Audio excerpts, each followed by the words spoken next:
कल मुख्यमंत्री के द्वारा एक आप लोगों की ड्यूटीज लगाई गई हैं 9 से 11 जनता की समस्याएं सुनने के लिए, तो वो लगातार जारी रहेंगी या कुछ उसमें? बिल्कुल लगातार जारी रहेंगी। आज शुरुआत की गई, आज से ही शुरुआत हुई है।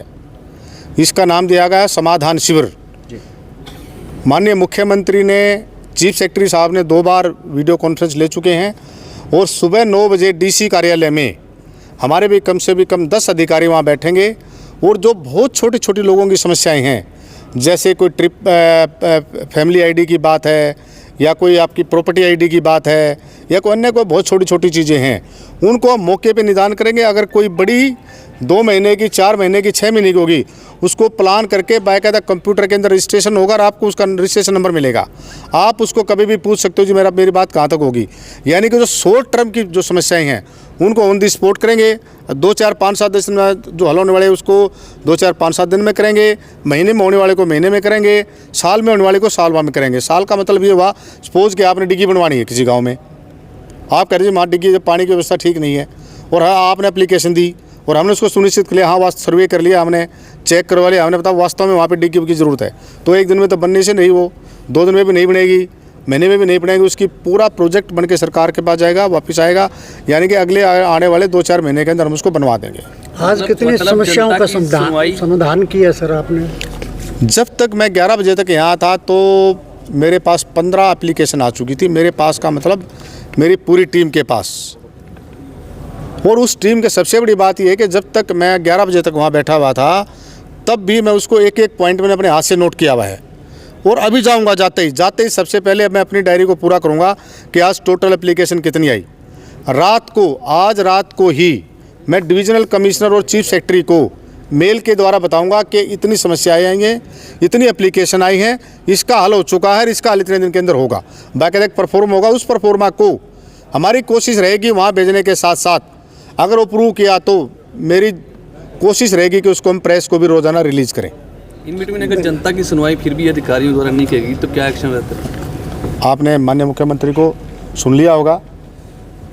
किसी भी प्रकार की कोताही, चाहे वो डीसी हो चाहे एसपी हो, कोई भी हो, कोई भी संभावना नहीं कि वहाँ पे कोताही बरत जाए, नंबर 1। नंबर 2, 9 से 11 का टाइम तो अभी हमारे माननीय मुख्यमंत्री ने रखा। इसके बावजूद भी सारा दिन में जितनी कंप्लेंट आएंगी उसको भी हम समाधान शिविर में रखेंगे और उनका हल उसी प्रकार से करेंगे। और मेरी भी आपसे निवेदन है कि आप इसको ज़्यादा से ज़्यादा पब्लिसिटी दो इसको, और हमारे से बार बार पूछते भी रहो कि आज कितनी एप्लीकेशन आई, क्यों आई, किस पे क्या हुआ, क्यों नहीं हुआ। आप अगर पूछते रहोगे तो हम इतने एक्टिवेट अपने आप को रखेंगे। Thank you. अपील आपकी तरफ से शहरवासियों के? बस शहरवासियों के लिए, पूरा सिरसावासियों के लिए है, सिर्फ शहरवासियों के लिए नहीं, कि प्लीज़ जहाँ पे भी छोटी छोटी आपको कहीं पे भी छोटी या बड़ी दिक्कत है तो आप ज़रूर 9 से 11 बजे शिविर के अंदर आए। डीसी कार्यालय के अंदर सभी अफसरान आपको वहीं मिलेंगे और ऑन दी स्पॉट जो कुछ छोटी छोटी चीज़ें हैं उनका वहीं पे हल होगा। आज आपको मैं वो एक उदाहरण देता हूँ। एक बुजुर्ग महिला आई जिसकी 80 साल से उम्र थी, उसके एक दोते ने उसके पैसे बार बार करके दोते और उसकी लड़की ने पैसे निकलवा लिए।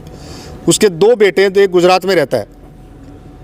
तो मैंने माता जी को पूछा कि माता जी आपके पास इतना पैसा कहाँ से आया? कहते मेरा बेटा भेजता है। कहते मेरे पास ज़मीन नहीं क्योंकि मैंने ज़मीन अपने बेटों के नाम करा दी।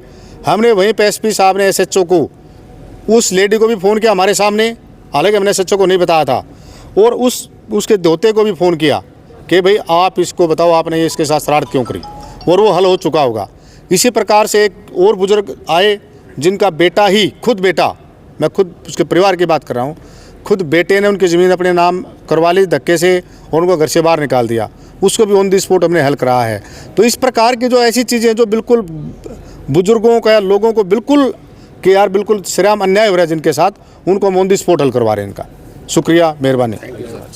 हमारे रहते आप बेरोजगार क्यों हैं? सरकारी नौकरी की सबसे अच्छी तैयारी, सबसे अच्छे अध्यापक, सबसे कम फीस, हरियाणा का नंबर 1 कोचिंग सेंटर ICS। संजीवनी अस्पताल बाल एवं शिशु रोग, general surgery, plastic surgery, neuro surgery, नेत्र रोग, फिजियोथेरेपी, स्त्री एवं प्रस्तुति रोग, हृदय एवं शुगर रोग, हड्डी एवं जोड़ रोग, कार्डियोलॉजी, दंत रोग, इमरजेंसी चिकित्सक सुविधाओं में एक भरोसेमंद नाम है। ICU, NICU, cath lab, hair transplant, private कमरे, urology, CT scan, laparoscopy, accident, trauma, heart attack, जले का इलाज, डायलिसिस की सुविधाएं उपलब्ध हैं। सभी मरीजों को खाना फ्री दिया जाता है। आयुष्मान भारत हरियाणा सरकार और रिटायर्ड फौजी भाइयों के इलाज, इंश्योरेंस और TPA पैनल पर सभी सुविधाएं उपलब्ध।